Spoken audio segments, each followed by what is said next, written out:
Hi and welcome back to Visit Fylde Coast. I want to talk to you about something today that's quite close to my own heart, as you will know if you've kept listening to me prattling on. And it's all to do with what something looks like and whether it's making us all fat. But before we get onto that, please, if you're new in these parts, make sure that you've subscribed and hit that little bell, and then you get notifications. We're usually out and about, but I've been talking about this online, and I've constantly gone on about my weight. So I thought we'd just do a quick little chat video. But make sure that you are subscribed, make sure that you have shared the video and told all your friends and all the rest of it. And we will discuss today's subject in hand. So what is today's subject in hand? Well, on this week's email newsletter, you will know if you receive it. If you don't, you can get it. The link for it's in the description underneath the video. You will know that plans have been worked on for a new street food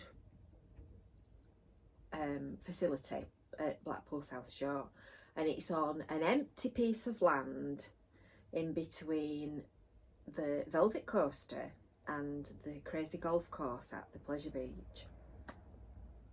And it's three local guys, a local company, and they're wanting to site shipping containers there. And they're going to call it Southbeach Streetfood. Now, you might be wondering why they're using shipping containers. Well, it's because United Utilities have got quite a big water tank facility underneath the floor. So they need to be able to get to them. Obviously, it's not something that they need to get to frequently, or they would be rejecting the application. But they've not. They've withdrawn their complaints. They're fine with it, apparently. So these guys are wanting to spend £750,000 creating one of these trendy street food places. So it's a bit like a food court. You go to the individual catering places around the edge. You buy your food and then you take it to the central tables in the middle to eat it. And it's due to go to planning next week on the 26th of April. So it sounds like they're doing it properly from what I can gather. They're spending a lot of money, and they're also using a lot of lighting and plants and painting the containers in sympathetic colours, so it looks quite attractive. And I know they're very popular in a lot of cities, a lot of towns, lots of places. So good on them, wanting to invest. Apparently it's going to create about 80 new jobs as well, which is not to be sniffed at. It's not to be sniffed at. So this sit-down dining experience is going to come complete with entertainment and bands and things like that. And it's going to include things like Korean, Mexican and Thai food. And that's the plan. So it's been empty since Carnesky's ghost train left in 2014. Now I've got a picture here of it, which is, well, it wasn't much more than a shipping container, to be honest. It's an actor attraction, a sort of a ghost train type thing. And that started in the Winter Gardens, and then it went on to Flagstaff Gardens. And as I say, it closed in 2014. So the site today is tidy, but it's a bit neglected, and it's not really what you would call a garden. So planning officers have said that it's not in keeping with the buildings surrounding it. Now, given the fact that Blackpool Promenade is a mishmash of all kinds of different styles from one end to the other, to say that it's not in keeping is, well, it's a bit of a misnomer, I think. But they allowed the Danfo toilets, which are at the right hand of the site, next to the Pleasure Beach crazy golf. So the council report says, and I should put my spectacles on to read this a little bit. It says the application proposes a hot food and drink development on safeguarded open space in an area where there is identified shortfall of open space and no compensatory measures or mitigation is proposed. The proposal would exacerbate an existing overconcentration of hot food takeaway users in an area with significant health inequalities, with high levels of childhood obesity.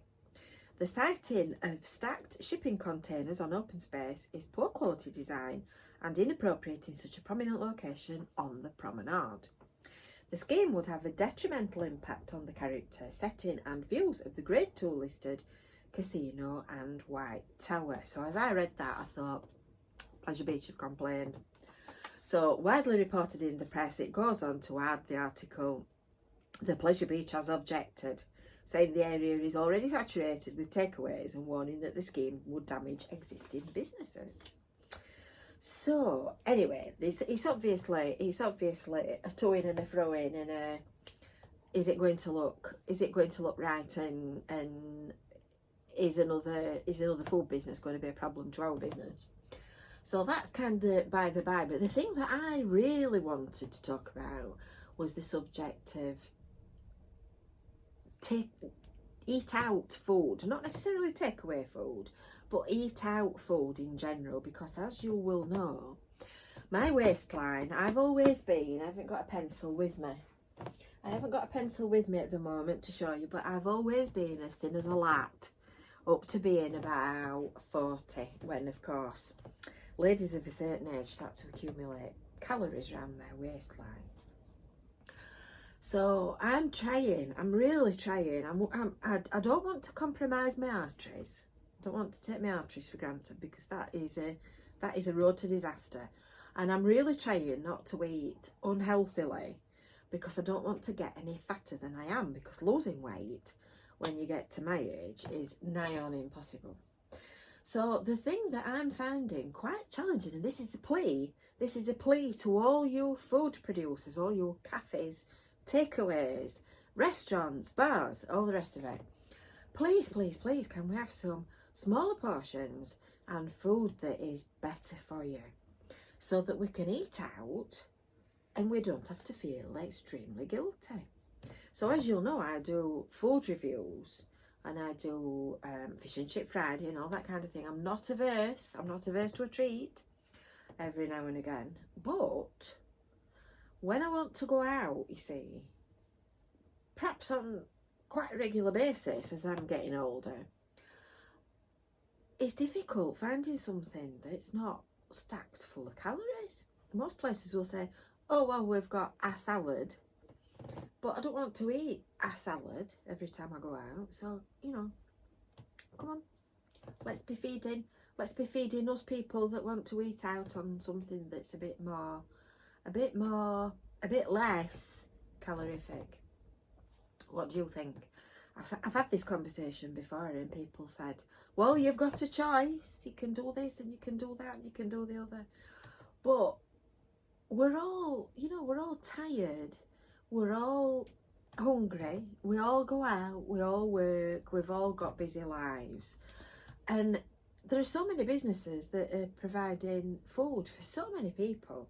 It just would be so much better if it were better for you, I think. What do you think anyway?